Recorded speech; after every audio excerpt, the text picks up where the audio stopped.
Hello and welcome back to my channel. आज हम करने वाले हैं एमएल अग्रवाल बुक चल रही है हमारी class 9 ICSE board chapter 16 exercise 16.1 का क्वेश्चन नंबर 13। तो क्वेश्चन क्या बोल रहा है, the size of a right angle triangle. हमें एक राइट एंगल ट्राइंगल दे रखा है, यहाँ पर ड्रॉ कर दिया मैंने। राइट एंगल ट्राइंगल का मतलब होता है जिसमें से एक एंगल 90 डिग्री का होता है। तो ये एक राइट एंगल ट्राइंगल है जिसमें कि बी जो है वो 90 डिग्री का है। तो ये हमें ट्राइंगल गिवन है। इसके अलावा इसमें क्या गिवन है, containing the right angle R, इसकी साइज गिवन है, आगे लिखा है ना साइज, तो इसकी साइज गिवन है, दो साइज गिवन है इसकी, एक साइड है 5x और एक साइड है 3x माइनस 1। ओके, तो ये दो साइज गिवन है हमें। अब हमें कैलकुलेट क्या करना है, इसमें हमें कैलकुलेट करना है लेंथ ऑफ हाइपोटेन्यूज। ओके, तो अब पहले हम यहाँ पे ये बात कर लेते हैं कि किसी भी राइट एंगल ट्राइंगल के लिए हम तीन टर्म्स का यूज करते हैं। ओके, तो इस राइट एंगल ट्राइंगल में तीन टर्म्स है हमारी तीन साइड्स हैं। इन तीन साइड्स को हम कुछ ना कुछ नाम देते हैं। तो सबसे पहले हम बात करते हैं ये लेटी हुई साइड जिसके ऊपर राइट एंगल बना है, तो इसको हम बोलते हैं बेस। This is base. एक राइट एंगल ट्राइंगल के अंदर ये नीचे वाला जो है साइड, इसको बेस बोलते हैं। तो इनको साइड ना बोल के इनको हमने नाम दिए हुए हैं। और ये जो 90 डिग्री बना रहा है, जो परपेंडिकुलर लाइन है खड़ी हुई सीधी, इसको हम बोलते हैं perpendicular.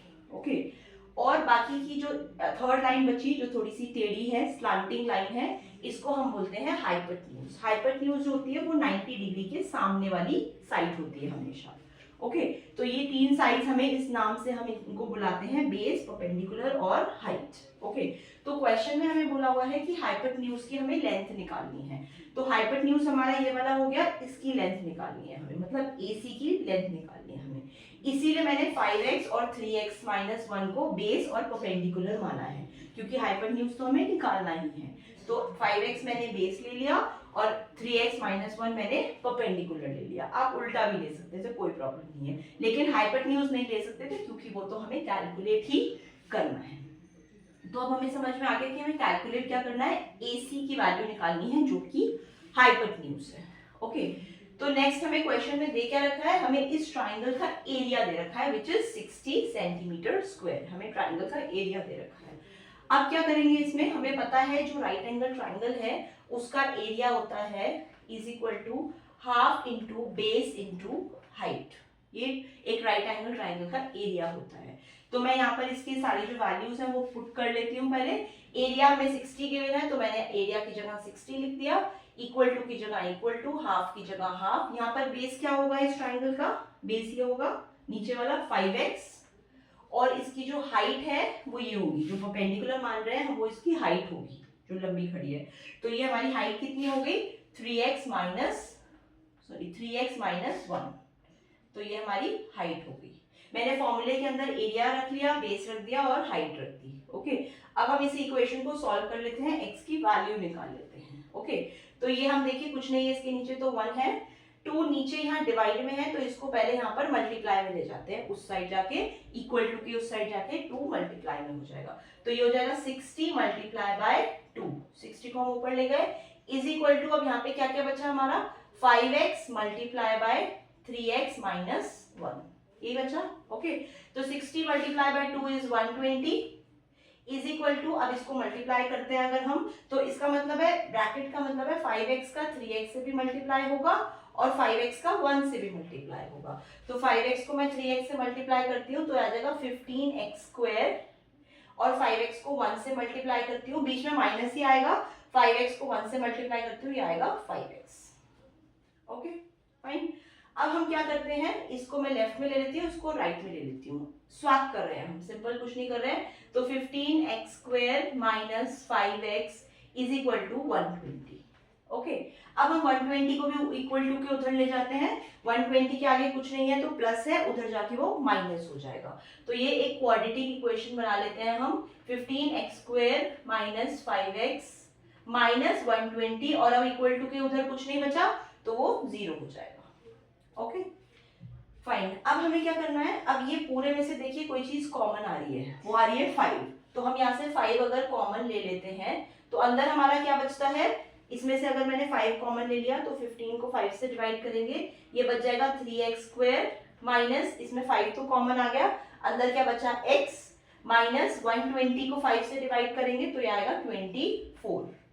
Is equal to 0। That means मैंने पूरी इक्वेशन में से 5 को कॉमन ले लिया है। ओके, अब 5 इज इक्वल टू 0 हो गया, तो मैं यहाँ से 5 हटा भी सकती हूँ। तो नेक्स्ट स्टेप में हमें 5 यहाँ से हटा देना है।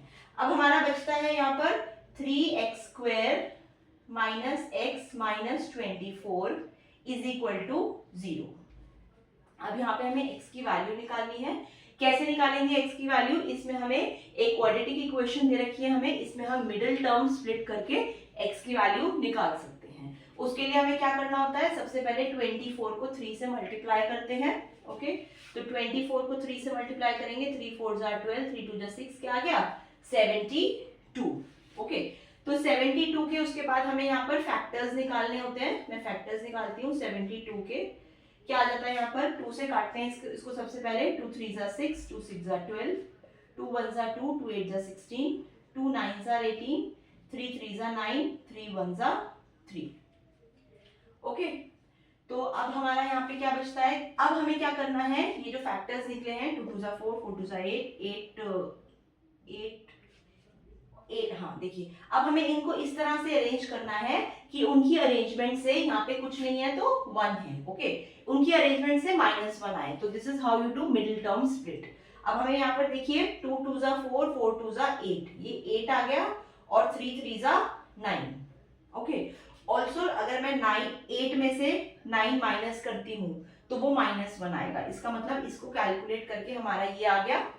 तो इसी तरह से हम इसको मिडिल टर्म स्प्लिट करेंगे। तो मैं क्या लिखूंगी इसको? 1x को मैं लिख सकती हूँ 3x स्क्वायर में एज इट इज लिख दूंगी।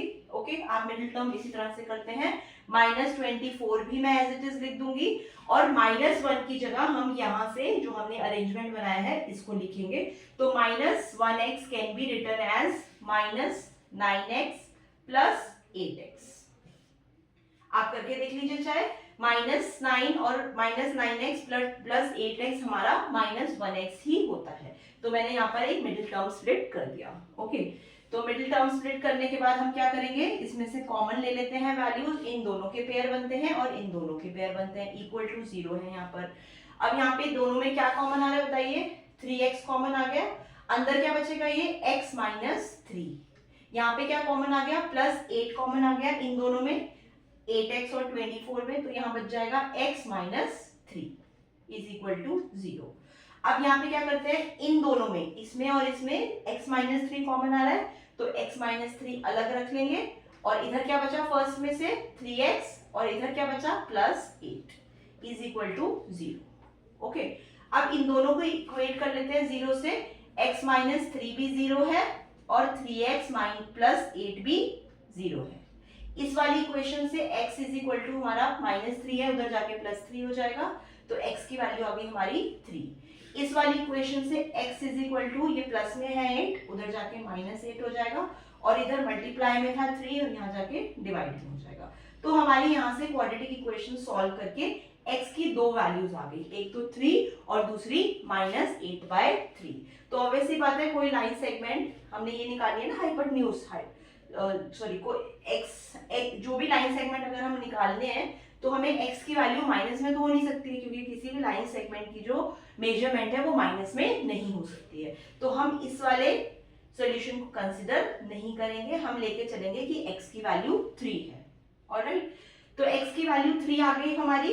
अब क्या करेंगे? यहाँ पर हम सिंपल क्या कर सकते हैं, यहाँ से हम बेस की वैल्यू निकाल सकते हैं और परपेंडिकुलर की वैल्यू निकाल सकते हैं, क्योंकि x की वैल्यू आ गई हमारे पास। तो बेस इज इक्वल टू हमारा क्या है? 5x, 5 मल्टीप्लाई बाय x, तो ये हो जाएगा 5 मल्टीप्लाई बाय 3, कितना हो गया ये? 15 सेंटीमीटर।